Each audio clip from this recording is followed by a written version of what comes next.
नमस्कार। चरक उद्घोष चैनल में आप सबका स्वागत है।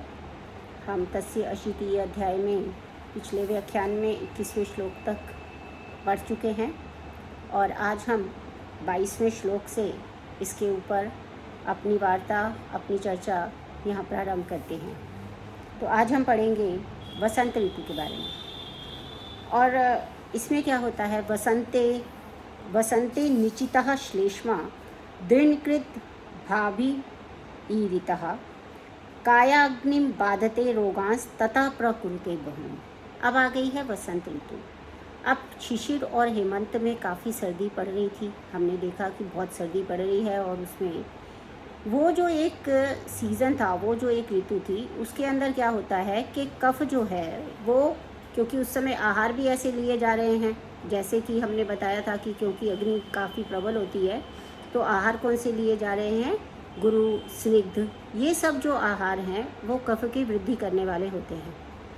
तो इन समय में हेमंत ऋतु में, शिशिर ऋतु में क्या होता है कि कफ का संचय होता है, पर क्योंकि बहुत अधिक सर्दी होती है तो वो संचय होकर अपने ही आशय में ही रहता है, क्योंकि वो सॉलिडिफाई हो जाता है, एक तरह से जम जाता है, तो इसलिए वो अपने आशय से बाहर नहीं जा पाता।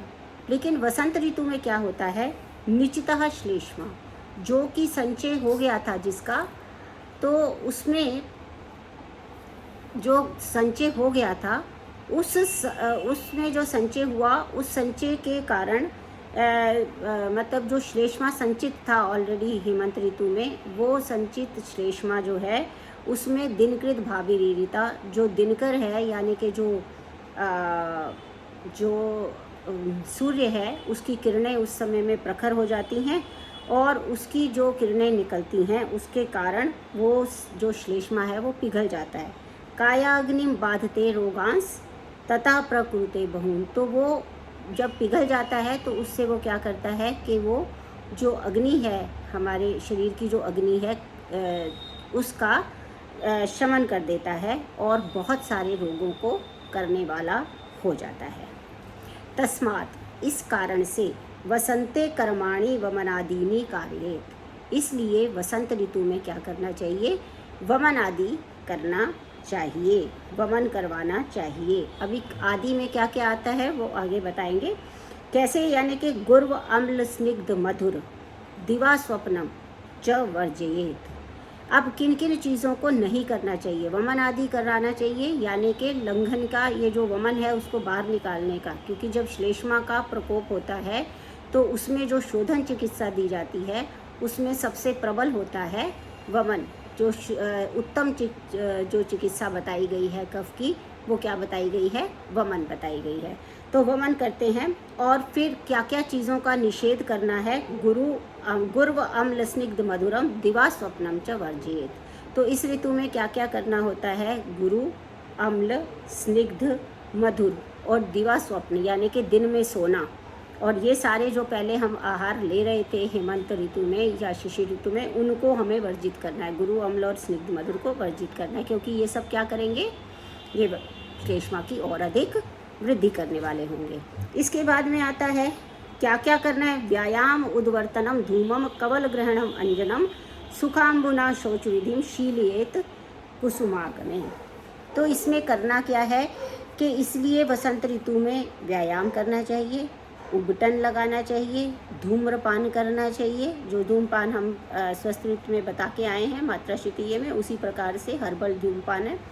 कवल धारण करना चाहिए, जिसमें हम मुख में जो लिया हुआ औषध द्रव्य है उसको घुमाते रहते हैं मुंह में, एक तरह से कुल्ला करने जैसी स्थिति, कवल धारण करना चाहिए। अंजन लगाना चाहिए, सुखाम्बु यानी कि गुनगुने पानी से शौच विधि का अभ्यास करना चाहिए। इसके अतिरिक्त क्या क्या करना है, चंदन अगुरु दिग्दांगो यव गोधूम भोजनः शारभम शासम एणम मांसम लावल कपिंजलम। इसका अर्थ ये हुआ कि हमें जो है इसमें सुगंधित पदार्थ, चंदन, अगुरी आदि सुगंधित पदार्थों से लिप्त अंग वाला, जौ गेहूँ का भोजन करने वाला व्यक्ति, शरभ यानी हरिण विशेष होता है, खरगोश, एण यानी हरिण एक दूसरे प्रकार का, लावा तथा सफ़ेद तीतर के मांस का भोजन करें और भक्ष्येद निर्गदम सीधुम पिबेत माधविकम एव वा। तो इसमें क्या करना है, माधविक या महुआ के रस से बनी हुई शराब का सेवन करें। और वसंत ऋतु में वसंते अनुभवेत स्त्रीणाम कानना नाम च यौवनम।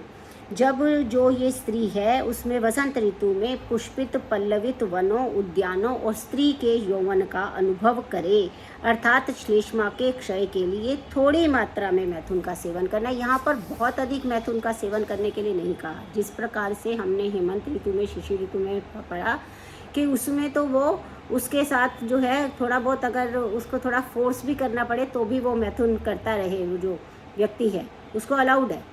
लेकिन इस ऋतु में क्या है कि घूमना है, उद्यान में घूमना है, स्त्री संग कर सकता है, लेकिन मैथुन को थोड़ा सा कम ही करना चाहिए। अधिक मात्रा में मैथुन करने का इसमें निषेध किया गया है। ये बिल्कुल वैलेंटाइन डे वाला टाइम होता है, तो उसमें जो है उसी वैलेंटाइन डे के जो है उसमें घूम सकते हैं, लेकिन ज़रूरी नहीं है कि उसमें सेक्सुअल रिलेशनशिप्स भी उतना ज़्यादा किया जाए, ये यहाँ पर बताया गया है। तो वसंत ऋतु के बारे में ये जानकारी दी गई। इसके बाद में जो वर्णन आया है वो आता है हमारा ग्रीष्म ऋतुचर्या का। तो ग्रीष्मयुखैर जगतः स्नेहम ग्रीष्मे पेपीयते रविः स्वादु शीतम द्रवम स्निग्धम अन्नपानम तदाहितम। क्या होता है, ग्रीष्म ऋतु में सूर्य अपनी किरणों से, मयूखैर जो होता है यानी जगत जो है वो संसार के स्नेह को पेपीयते रवि, स्नेह को जो है जो सारे शरीर का जो सारे संसार का स्नेह है उसको वो पी जाता है, यानी कि उसका अत्यधिक पान या शोषण करता है। इसलिए क्या करना चाहिए, क्योंकि ये स्थिति आती है ग्रीष्म ऋतु में, जो सूर्य होता है प्रखर होता है और वो अंगों से स्नेह को और आर्द्रांश जो है उसको निकाल देता है। तो स्वादु शीतम द्रवम स्निग्धम अन्नपानम तदाहितम। तो ऐसी स्थिति में क्या करना चाहिए, स्वादु शीतल द्रव स्निग्ध और अन्नपान का सेवन करना चाहिए। इसके अलावा क्या करना चाहिए, शीतम स शर्करम मंथम जांगलान मृग पक्षिणः घृतम पयः स शाल्यन्नम भजन ग्रीष्मे न सीदति। यानी शर्करा और शर्करा सहित मंथ यानी कि जो शीतल जल में घुला हुआ सत्तू होता है, ना गाढ़ा और ना पतला, और जांगल देश में होने वाले जो मृग और पशु पक्षियों के मांस रस है, यहाँ पे क्या मतलब है इसका, लघु आहार लेना है, क्योंकि यहाँ पर भी अग्नि मंद है। और ये क्या क्या इसमें करना है, ये सब ग्रीष्म में ना सीदती, यानी कि फिर उसमें अंदर अगर ये सब वो लिक्विड और लाइट और लिक्विड और मधुर ऐसी डाइट लेता रहेगा तो उसके अंदर से जो आचूषण हो रहा है, जो आर्द्र पदार्थ का जो आचूषण हो रहा है उसका आचूषण होना बंद हो जाएगा, तो वो ऐसा करेगा, सही रहेगा। सीदती यानी कि वो परेशान नहीं होगा, डिप्रेस नहीं होगा, उसको थकान नहीं होगी। तो उसके बाद क्या है, मध्यम अल्पम ना व पेयम अथवा सुबहु उदकम। इसका अर्थ ये है कि मध्य का सेवन जो है वो ग्रीष्म ऋतु में नहीं करना चाहिए या अल्प मात्रा में करना चाहिए, और यदि बहुत करने की आवश्यकता ये है तो बहुत अधिक उसमें पानी डाल के करना चाहिए ताकि वो लाइट हो जाए। बिकॉज ग्रीष्म ऋतु में जो सुरा होगी वो काफ़ी और ज़्यादा उसका वीर्य उष्ण होता है, गर्म होती है, तो और ज़्यादा नुकसान पहुंचा सकती है, इसलिए मध्य के बारे में ये कहा।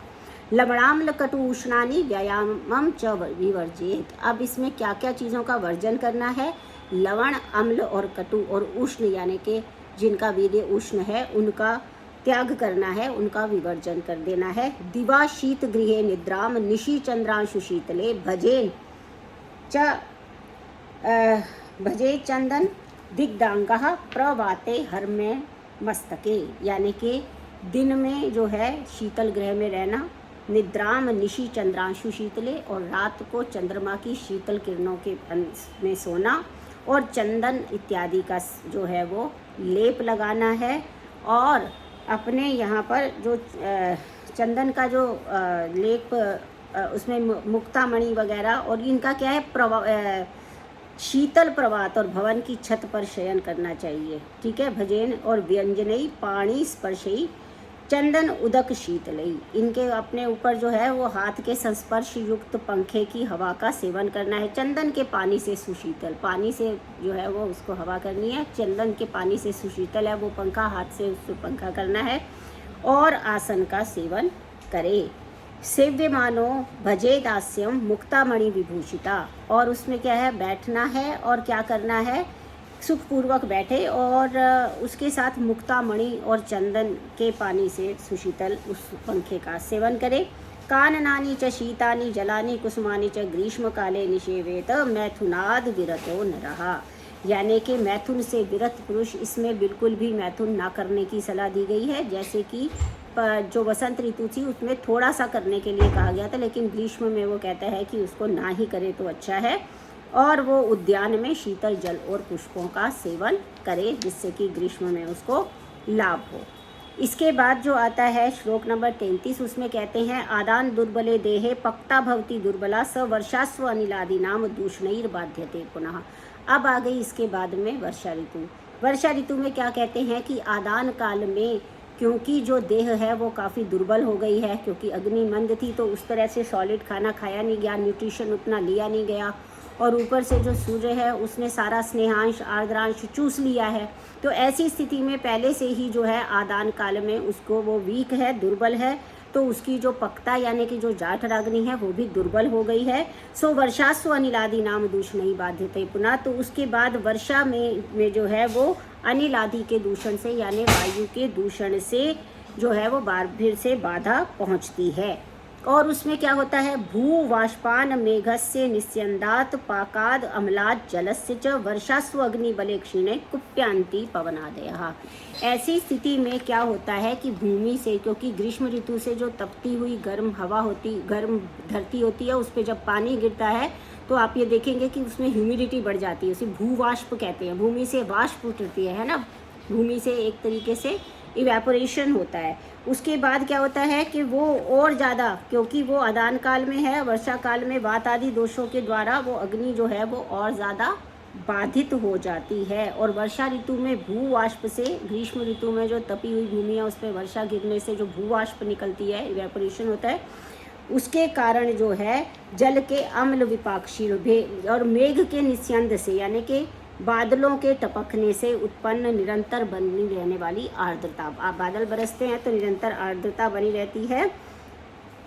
और इसीलिए जो जल है पाकाद अम्लाद जलस्य च, और जल भी जो है वो अम्लता को प्राप्त हो जाता है, भाप निकलती है, निरंतर आर्द्रता बनी रहती है। जल के अम्ल विपाकशील होने के कारण जाठ रागनी जो है वो और अधिक मंद हो जाती है। वर्षासु अग्नि बले क्षीणे, ठीक है। और अब जब अग्नि बल क्षीण हो गया और जल जो है वो भी अम्ल विपाक को प्राप्त हो गया, तो उससे क्या होता है, पवन आदि यानी कि जो पवन आदि जो दोष हैं उन सब का प्रकोप हो जाता है। ऐसे में क्या करना चाहिए, तस्मात् साधारणा सर्वो विधिर्वर्षासु शस्यते। इसलिए जो साधारण विधियों से वर्षा में संशमन करना चाहिए। यानी साधारण विधियाँ कौन सी हैं, जो वात पित्त और कफ को दबाने वाली होती हैं या उनका शमन हो सके, और ऐसी क्रियाएं जिससे अग्नि प्रदीप्त हो सके वो करनी चाहिए, वो प्रशस्त माना जाता है। उद्वंतम द्वा स्वप्नम अवश्यायम नदी जलम, यानी कि इसमें क्या है, वर्षा ऋतु में जल में घोला हुआ जो सत्तु होता है, उदक प्रधान सत्तु, दिन में सोना, अवश्याय यानी ओस का सेवन, अर्थात रात्रि में अनावृत स्थान पर सोना, किसी भी बिना ढकी हुई जगह पे, जैसे छत नीचे ही रहना है। जैसे समृत यान बोला था ना, तो समृत स्थान में भी, यान भी समृत और वैसे भी समृत स्थान में रहना है। नदियों का जल, और क्या क्या चीज़ें हैं, व्यायाम आतपम च एक व्यवायम च अत्र वर्जित। अब इसमें क्या है कि जो ये नदियों का जल, व्यायाम, धूप का सेवन और मैथुन का सेवन सर्वथा वर्षा ऋतु में त्याग देना चाहिए। और क्या करना है, पान भोजन संस्कारान प्रायः क्षुद्रान्वितान भजेत। जो पान में, भोजन में और ऐसे जो कोई भी संस्कार हम उसके अंदर करते हैं, सुसंस्कृत अन्नपान को प्रायः जो है वो क्या करना है, मधु मिला के, क्षोद्रान्वितम भजेत, मधु मिला के उसका सेवन करना चाहिए। फिर क्या होता है, व्यक्ताम्ल लवण स्नेहम वात वर्षा कुले हनि, या वर्षा कुले अहनि, यानी कि वर्षा कुले, वर्षा के कारण वायु और वर्षा से प्रभावित दिन में व्यक्त अम्ल, ये है व्यक्त अम्ल लवण स्नेहम वात वर्षा आकुले अहनि। इसमें क्या होता है कि इसीलिए वायु और वर्षा से प्रभावित दिन में दुर्दिन जो होते हैं उसमें स्पष्टतः परिलक्षित शांति के लिए, जिसमें अम्ल, लवण तथा स्निग्ध अधिक व्यक्त हों, अम्ल, लवण और स्निग्ध अति व्यक्त हों, तो अधिक प्रयुक्त होने पर ऐसा भोजन करना चाहिए। अधिक शीत होने पर, क्योंकि वायु और वर्षा के प्रभावित दिन में, जैसे दुर्दिन होता है, जिस दिन दुर्दिन होता है यानी कि बादल ज़्यादा छाए हुए हैं, बारिश ज़्यादा हो रही है, तो उसको क्या कहते हैं? दुर्दिन कहते हैं, अच्छा दिन नहीं कहते हैं। इसमें अधिक शीत होने पर वायु की शांति के लिए अम्ल, लवण तथा स्निग्ध अधिक व्यक्त हो, अधिक प्रयुक्त होने पर स्पष्टतः परिलक्षित हो रहा हो, ऐसा भोजन करना चाहिए। और वर्षा ऋतु में क्या करना चाहिए? विशेष शीते भोक्तव्यम वर्षास्व अनिल शांतये अग्नि संरक्षणवता यव गोधूम शालया पुराणा जांगलैर्मासैर्भोज्यायुषैश्च संस्कृतैः। इसमें क्या क्या चीज़ें करनी चाहिए? पुराने जौ, गेहूँ, शाली चावलों को जांगल देश में उत्पन्न पशु पक्षियों के संस्कृत मास तथा यूष के साथ सेवन करना चाहिए, और मधु मिलाकर थोड़ा सा जो है पिबेत क्षोद्रान्वितम च अल्पम माधवीक अरिष्ट अम्बुचा, यानी थोड़ा सा मधु मिलाकर महुआ की शराब, अरिष्ट या जल का पान करना चाहिए। यानी इसमें भी अग्नि मानदेय है तो हल्के ही भोजन करने चाहिए। पुरान अन्न लेना चाहिए, जिस दिन दुर्दुन हो उस दिन अम्ल और स्निग्ध का और लवण का सेवन कर लेना चाहिए, लेकिन क्षोद्रान्वित होगा हर चीज़ तो वो अच्छा होगा। पिबेत महेंद्रम तप्त शीतम व कौपम सारसमेव व, और ऐसा करना है कि जल कौन सा पीना है? गर्म करके ठंडा, यानी बॉइल्ड। हमें पता है कि वर्षा ऋतु में सबसे ज़्यादा इन्फेक्शंस होते हैं, तो इसलिए वहाँ पर भी उन्होंने भी पहले से ये कहा है कि उस समय वर्षा ऋतु में बॉइल्ड पानी पीना चाहिए। अगर आप भी ऐसे करेंगे कि वर्षा ऋतु में बॉइल्ड पानी पी लेंगे तो ज़्यादातर इन्फेक्शन से बच के रहेंगे। और सरोवर के जल को पीना चाहिए, कूप और सरोवर का जल इसमें पीना चाहिए। और उसके समय प्रघर्ष उद्वर्तन स्नान गंधमाल्य परो भवेत लघु शुद्धांबरास्थानम भजेत क्लेदी वार्षिकम, यानी वर्षा ऋतु में ये जो हमने मोटे तौलिए से शरीर को मलना, औषध चूर्णों से शरीर को मलना, उबटन लगाना, सुगंधित पदार्थों का अनुलेपन करना, सुवासित माला धारण करना होना चाहिए और हल्के वस्त्रों का धारण करना चाहिए। तो व्यक्ति क्लेद रहित हो, मतलब अच्छे से सुखाना चाहिए, और वर्षा ऋतु से संबंधित से जो स्थान का उपयोग करना चाहिए। क्लेद रहित जो स्थान है, यानी कि ऐसा कोई स्थान नहीं होना चाहिए जहाँ पे ह्यूमिड हो, जहाँ पे वो गीला गीला हो जाता है ना, जिसमें बहुत ज़्यादा मॉइस्चर आ जाता है, तो ऐसी जगहों को अवॉइड करके किसी ऐसी जगह पे रहना चाहिए जहाँ पे उस वर्षा ऋतु की जो आर्द्रता है वो ना हो।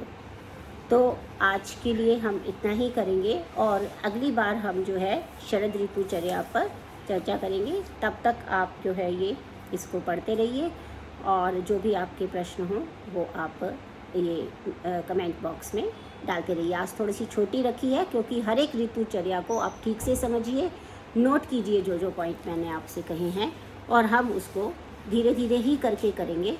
लेकिन आपको सभी कंसेप्ट्स को समझना चाहिए कि कब अग्नि क्यों मंद होती है, क्यों हमें गुरु पदार्थों का सेवन करना है, क्यों लघु का सेवन करना है, क्यों दिवा स्वप्न अवॉइड करना है। इन सब बातों पे थोड़ा सा और ध्यान से पढ़िए और अपने पास नोट्स बनाते चलिए। जहाँ भी समस्या आती है आप कमेंट बॉक्स में लिख के मुझे भेजिए। बहुत बहुत धन्यवाद।